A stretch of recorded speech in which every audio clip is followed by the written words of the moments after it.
દિવાળીમાં હવે થોડા દિવસ બાકી હતા. ઘરના દરેક ખૂણે ઉત્સાહ અને આનંદનું વાતાવરણ હતું. ઘરની સજાવટ, મીઠાઈઓની સુગંધ અને દીવાઓની રોશનીથી આખું ઘર ઝગમગી રહ્યું હતું. દિવાળી ઉજવવા માટે મારા ફઈ અને તેનો દીકરો પ્રતીક અમારા ઘરે આવ્યા હતા. પ્રતીક ખૂબ જ આકર્ષક હતો. ઊંચું કદ, ગોરો રંગ અને મનમોહક વ્યક્તિત્વ. તે મારાથી લગભગ 2 વર્ષ મોટો હતો. એક સાંજે હું છત પર ગઈ. ઠંડો પવન ફૂંકાતો હતો. યોગાનું યોગ પ્રતીક પણ ત્યાં જ ઊભો હતો. ચારે બાજુ હળવું અંધારું હતું. અમે બંને એકબીજાની એટલી નજીક ઊભા હતા કે તેની શ્વાસની અવાજ સ્પષ્ટ સંભળાતી હતી. તેણે ધીમે ધીમે મારો હાથ પોતાના હાથમાં લીધો અને મને હળવાશથી પોતાની તરફ ખેંચી લીધી. મારું દિલ જોરથી ધડકવા લાગ્યું. મારો ચહેરો તેના ચહેરાની એટલી નજીક હતો કે અમારી શ્વાસની અવાજ સ્પષ્ટ સંભળાતી હતી. એ પળ જાણે સમય થંભી ગયો હતો. ચાંદની એ શીતળ રોશનીમાં અમારી વચ્ચે એક અકથ્ય ભાવના જન્મ લઈ રહી હતી. પછી આગળ શું થયું એ જ કહાની હું આજે તમને સંભળાવવા જઈ રહી છું. નમસ્કાર મિત્રો, મારું નામ નિકિતા છે. મારી ઉંમર 27 વર્ષ છે. હું વિધવા છું. મારા પતિને ગુજરી ગઈ હવે 2 વર્ષ થઈ ગયા છે. પણ મારું દુઃખ આજે પણ એટલું જ છે. દિલની ખાલી જગ્યા હજી સુધી ભરાઈ નથી. દિવાળી નજીક આવી રહી હતી. બજારમાંથી મેં ફરાળનો બધો સામાન લઈ લીધો હતો. હું અને મમ્મી મળીને દિવાળી માટે ફરાળ તૈયાર કરી રહ્યા હતા. દિવાળીના 2 દિવસ પહેલાં મારા ફઈ અને તેનો દીકરો પ્રતીક અમારા ઘરે આવવાના હતા. પ્રતીક મારાથી 2 વર્ષ મોટો અને ખૂબ આકર્ષક હતો. મારા લગ્ન બાદ મેં તેને ક્યારેય જોયો નહોતો. હું વિધવા થઈ ગઈ હતી એટલે ફઈ અને પ્રતીક મને મળવા આવી રહ્યા હતા અને આ વખતે દિવાળી અમારી સાથે ઉજવવાના હતા. દિવાળીમાં હવે એક જ દિવસ બાકી હતો. બપોરે હું અને મમ્મી ઘૂઘરા બનાવી રહ્યા હતા ત્યારે દરવાજાની ઘંટી વાગી. મેં દરવાજો ખોલ્યો તો ફઈ અને પ્રતીક સામે ઊભા હતા.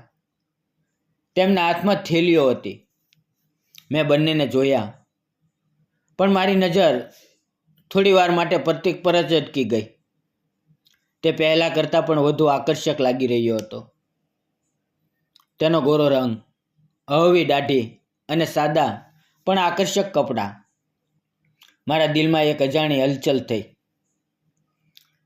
મેં મુસ્કુરાતા તેમને અંદર બોલાવ્યા. તેઓ સોફા પર બેઠા અને મમ્મીને બૂમ પાડી. મમ્મી પાણીના ગ્લાસ લઈને આવ્યા. થોડી વાર બાદ મમ્મીએ કહ્યું, નિકિતા, ચા બનાવી લે. હું રસોડામાં ગઈ અને ફઈ તથા પ્રતીક માટે ચા બનાવી. ચા આપતી વખતે અમારી નજરો મળી. થોડી પળો માટે અમે બંને એકબીજાને જોતા જ રહી ગયા. એ નજરમાં કોઈ શબ્દ નહોતો પણ એમાં કંઈક હતું. એક ગરમાહટ, એક અપનાપો. મેં ઝડપથી નજર ફેરવી લીધી અને થોડે દૂર જઈને બેઠી. ફઈએ મને પાસે બોલાવી. હું તેમની બાજુમાં બેઠી અને મારી બાજુમાં જ પ્રતીક બેઠો હતો. તે વારંવાર મારી તરફ ચોરી ચૂપીથી જોતો હતો. ફઈએ મારા માથે પ્રેમથી હાથ ફેરવ્યો અને બોલ્યા, દીકરી, જે ગયું તે પાછું નથી આવતું. હવે તું પોતાને સંભાળ. કોઈ કામ ધંધો શરૂ કર કે પછી બીજા લગ્ન કરી લે. જીવન કોઈના જવાથી નથી રોકાતું. તેમના શબ્દો સાંભળીને મારી આંખો ભરાઈ આવી. મારા હોઠ પર કોઈ શબ્દ નહોતા. પ્રતીક શાંતિથી મને જોતો હતો. તેની નજરોમાં મને કરુણા અને દર્દ બંને દેખાયા. મમ્મી બોલ્યા, નિકિતાના લગ્ન બાદ બધું ઠીક ચાલતું હતું પણ અચાનક તેના પતિને બીમારી થઈ અને મમ્મીનો અવાજ અટકી ગયો. ફઈએ મને ફરીથી દિલાસો આપ્યો મેં ધીમા અવાજે કહ્યું, હું કોશિશ કરું છું ફઈ, પણ મન નથી માનતું. ફઈએ પ્રેમથી કહ્યું, ધીમે ધીમે બધું ઠીક થશે દીકરા. એટલું કહીને અમે થોડી વાર ચૂપ રહ્યા. પછી હું રસોડામાં ગઈ અને પૌવા બનાવવા લાગી. ફઈ પણ આવ્યા અને ડુંગળી કાપવામાં મારી મદદ કરવા લાગ્યા. પૌવા તૈયાર થયા અને અમે બધાએ સાથે નાસ્તો કર્યો. થોડી વાર વાતચીત ચાલી. ત્યાં જ પપ્પા ખેતરેથી ઘરે પાછા આવ્યા. તેણે ફઈ અને પ્રતીકનું સ્વાગત કર્યું. પપ્પાએ પ્રતીકને પૂછ્યું, શું બેટા હવે લગ્ન વિવાહ કંઈક વિચારે છે? પ્રતીક મુસ્કુરાયો અને બોલ્યો, હા મામા, છોકરીઓ જોઉં છું, કોઈ સારી મળે તો વિચારીશ. તેનું એ મુસ્કરાતો ચહેરો જોઈને મારું દિલ ન જાણે શા માટે જોરથી ધડકવા લાગ્યું. સાંજ થઈ. હું મમ્મી અને ફઈને મળીને રાતનું ભોજન બનાવ્યું. રાત્રે 8 વાગ્યે અમે બધા સાથે બેસીને ભોજન કરી રહ્યા હતા અને આખા દિવસની વાતો એક મીઠી યાદ બની રહી હતી. ભોજન બાદ ફઈએ દિવાળીનો સામાન બહાર કાઢ્યો જે તેઓ સાથે લાવ્યા હતા. ફરાળની વસ્તુઓની સાથે તેમણે મારા માટે એક સુંદર સાડી પણ લાવી હતી. તેમણે કહ્યું, આ સાડી પ્રતીકે પસંદ કરી છે, ખાસ તારા માટે. આ સાંભળતા જ મારું દિલ એક પળ માટે અટકી ગયું.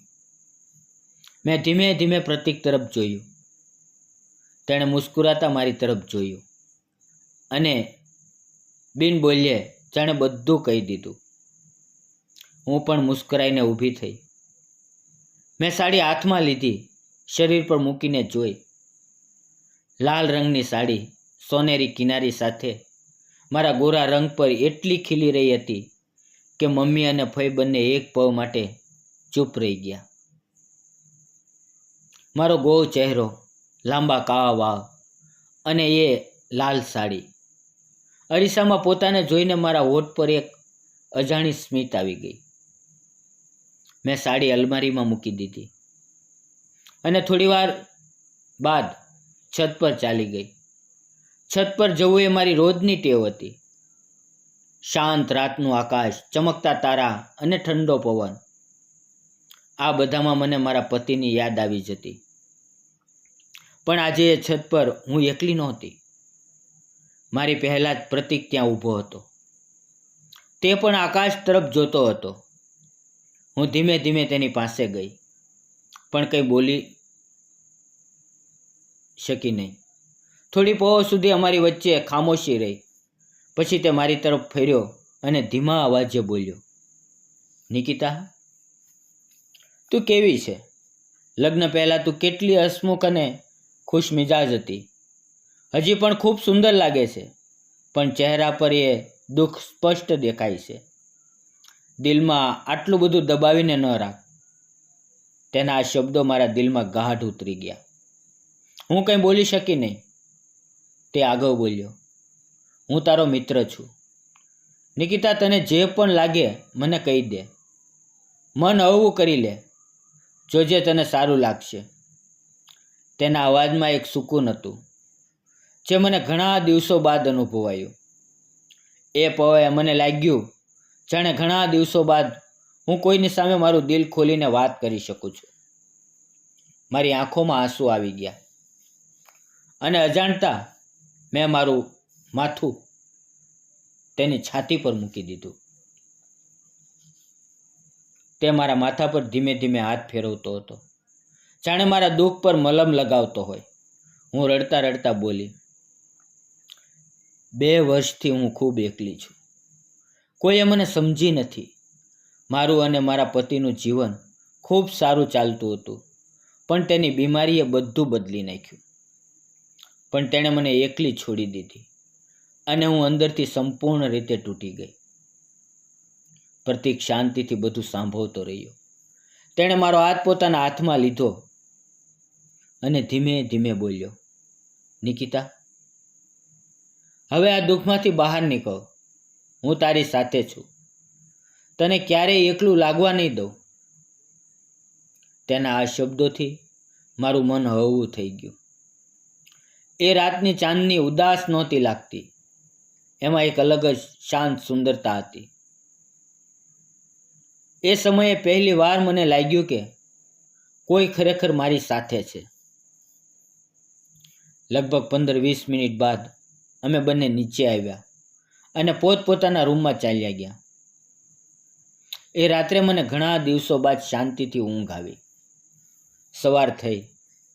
ચા પીતી વખતે પ્રતીક મારી પાસે આવ્યો અને બોલ્યો, નિકિતા, ઘર પાસે જે ડુંગર દેખાય છે ને, ચાલ આજે સવારે ત્યાં જઈએ, તને સારું લાગશે. મેં હળવું સ્મિત આપ્યું. ઘડિયાળમાં સવારના 6:30 વાગ્યા હતા. સૂર્યોદયમાં થોડીક ક્ષણો બાકી હતી અને મારા મનમાં એક નવા દિવસની શરૂઆત થઈ રહી હતી. અમે બંને સાથે ચાલવા લાગ્યા. રસ્તો એકદમ સુનસાન હતો. દૂર દૂર ક્યાંય થોડાક લોકો દેખાતા હતા. સવારની હવા તાજી હતી, હળવી ઠંડક હતી. પ્રતીકની સાથે ચાલતા મને એકદમ સારું લાગી રહ્યું હતું. તે ઊંચો, આત્મવિશ્વાસથી ભરેલો અને ચહેરા પર હંમેશા સ્મિત લઈને ચાલતો હતો. હું થોડી પાછળ રહી જતી તો તે જાણી જોઈને ઝડપથી ચાલતો અને પછી મૂડીને મારી તરફ જોઈને હસતો. હું પણ તેની તરફ દોડી અને અમે બંને બાળકોની જેમ હસતા હસતા આગળ વધતા. અમે ડુંગરની નીચે પહોંચ્યા. ડુંગર ઊંચો હતો અને હું થાકી ગઈ હતી. મેં રોકાઈને કહ્યું, પ્રતીક, હવે મારાથી નહીં થાય, હું ઉપર નહીં જઈ શકું. તે મુસ્કરાયો અને બોલ્યો, નિકિતા, આટલી જલ્દી હાર માની લીધી? એટલે જ તું હજી સુધી તારા દુઃખમાંથી બહાર નથી નીકળી શકી. જો, ક્યારેક ડુંગર ચડવા માટે સહારાની જરૂર હોય છે, પણ ચડવું તો ખુદને જ પડે છે ને. એટલું કહીને તેણે પોતાનો હાથ આગળ કર્યો. હું થોડી વાર રોકાઈ. પછી તેનો હાથ પકડી લીધો. મારો નાજુક હાથ તેના મોટા અને ગરમ હાથમાં ખોવાઈ ગયો. તેણે મારો હાથ મજબૂતીથી પકડ્યો અને ધીમે ધીમે મને ઉપર ચડાવવા લાગ્યો. તેના સહારાથી મારો આત્મવિશ્વાસ વધતો ગયો. દરેક પગથિયે મને લાગી રહ્યું હતું કે જાણે મારું મન પણ હળવું થઈ રહ્યું છે. મને અહેસાસ થયો કે જેમ અમે આ ડુંગર પાર કરી રહ્યા છીએ, એવી જ રીતે જીવનનું દુઃખ પણ પાર કરી શકાય છે. બસ એક સાચા સહારાની જરૂર હોય છે. આખરે અમે ડુંગરની ટોચ ઉપર પહોંચ્યા. એ સમયે સૂરજ બસ ઉગી રહ્યો હતો. તેનો સોનેરી પ્રકાશ આખા આકાશમાં ફેલાઈ રહ્યો હતો અને એ જ રોશનીમાં પ્રતીકનો ચહેરો ચમકી રહ્યો હતો. ત્યાં જ પ્રતીકની નજર મારા પર અટકી. થોડી પળો સુધી અમે બંને એકબીજાને જોતા જ રહ્યા, જાણે સમય થંભી ગયો હોય. પછી અમે બંને મુસ્કુરાયા અને ડુંગર પર ટહેલવા લાગ્યા. તેની સાથે ચાલતા મારા મનમાં એક નવી આશા જાગી. થોડી વાર બાદ અમે નીચે ઉતર્યા. મારા ચહેરા પર ઘણા દિવસો બાદ સંતોષ અને શાંતિનું સ્મિત હતું. ઘરે પહોંચ્યા તો મમ્મી પપ્પાએ આશ્ચર્યથી કહ્યું, અરે પ્રતીક, તારા આવ્યા બાદ નિકિતા પહેલી વાર ઘરથી આટલે દૂર ગઈ છે. આ તો ખૂબ મોટી વાત છે. મમ્મીએ મને પ્રેમથી જોયું. હું શરમાઈ ગઈ, પણ મનની અંદર ખુશી હતી. બીજે દિવસે દિવાળી હતી. સવારથી જ ઘરમાં હલચલ, ખુશી અને ફટાકડાનો અવાજ ગુંજી રહ્યો હતો. પ્રતીક સ્ટૂલ પર ચડ્યો અને હું તેને બલ્બ આપવા ગઈ. મેં બલ્બ તેના હાથમાં આપ્યું અને જેવો તેણે લગાવ્યો, દીવો પ્રગટી ગયો. એ રોશનીમાં તેનો ચહેરો ચમકી ગયો. એ ગરમ પીળી રોશની તેની આંખો, હોઠ અને કપાળ પર પડી રહી હતી અને એ પળ મને તે કોઈ દેવ જેવો લાગ્યો. મારું દિલ જોરથી ધડકવા લાગ્યું અને મને અહેસાસ થયો કે પ્રતીક મારા મનમાં ઉતરી ગયો છે. તે નીચે ઉતર્યો અને અમે બંને સાથે મળીને ફટાકડા ફોડવાનું શરૂ કર્યું. મારા ચહેરા પર ખુશી હતી, આંખોમાં ચમક હતી. દુઃખનો સાયો ક્યાંય દૂર ચાલ્યો ગયો હતો. મમ્મી, પપ્પા અને ફઈ મને જોતા હતા અને તેના ચહેરા પર પણ સ્મિત હતું. તેમને અહેસાસ થઈ ગયો હતો કે હું ફરીથી જીવવા લાગી છું. પ્રતીકના આવવાથી અમારા ઘરમાં ફરીથી ખુશીઓ પાછી આવી હતી. તેણે મારા જીવનને નવા રંગોથી ભરી દીધું હતું. લાડવા, કરંજી, ચકલી બધું ખાતા દિવાળીના એ થોડા દિવસો કેવી રીતે પસાર થઈ ગયા ખબર જ ન પડી. પ્રતીકના આવવાથી મારું જીવન જ બદલાઈ ગયું. જ્યારે તે બોલતો ત્યારે મનને સુકૂન મળતું અને જ્યારે તે મુસ્કુરાતો ત્યારે દિવસ રોશન થઈ જતો. અજાણતા મારું મન તેની તરફ ખેંચાવા લાગ્યું.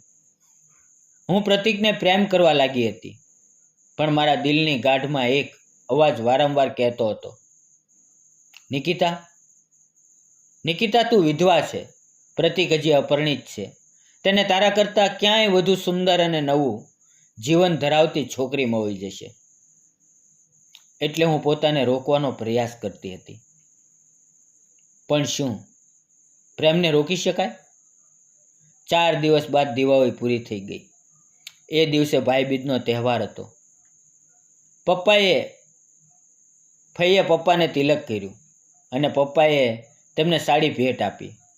એ દિવસે મેં એ જ સાડી પહેરી હતી જે પ્રતીક મારા માટે લાવ્યો હતો. લાલ રંગની સાડી મારા પર ખૂબ સુંદર લાગી રહી હતી. પ્રતીકે મને જોઈને કહ્યું, નિકિતા, નિકિતા, તું આ સાડીમાં અપસરા જેવી લાગે છે. હું એટલી શરમાઈ ગઈ કે ચહેરો લાલ થઈ ગયો, કારણ કે એટલા પ્રેમથી, એટલા દિલથી મારા કોઈએ ક્યારેય વખાણ કર્યા નહોતા.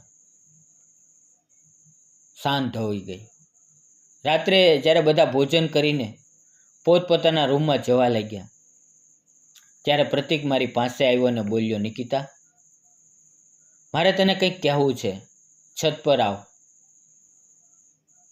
હું થોડી અચકાઈ, પણ તેની પાછળ ચાલી ગઈ. આકાશમાં તારા ઝગમગી રહ્યા હતા. મેં પૂછ્યું, બોલને પ્રતીક, શું થયું? તે કંઈ ન બોલ્યો. બસ ધીમે ધીમે મારો હાથ પોતાના હાથમાં લીધો. મારું દિલ ઝડપથી ધડકવા લાગ્યું. પછી તેણે મને પોતાની તરફ ખેંચી લીધી. અમારી નજરોએ એકબીજાને થામી લીધું. સમય જાણે થંભી ગયો. હું સ્તબ્ધ થઈ ગઈ.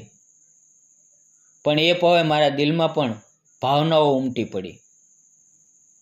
મેં પોતાને દૂર કરવાનો પ્રયાસ કર્યો, પણ તેણે મારો હાથ સુસ્તપણે પકડી રાખ્યો અને બોલ્યો, નિકિતા, શું હું તને ગમતો નથી? મેં ધીમા અવાજે કહ્યું, એવું નથી, પણ હું વિધવા છું અને તું હજી યુવાન છે, અપરિણિત છે. તેણે મારી વાત વચ્ચે જ રોકી દીધી.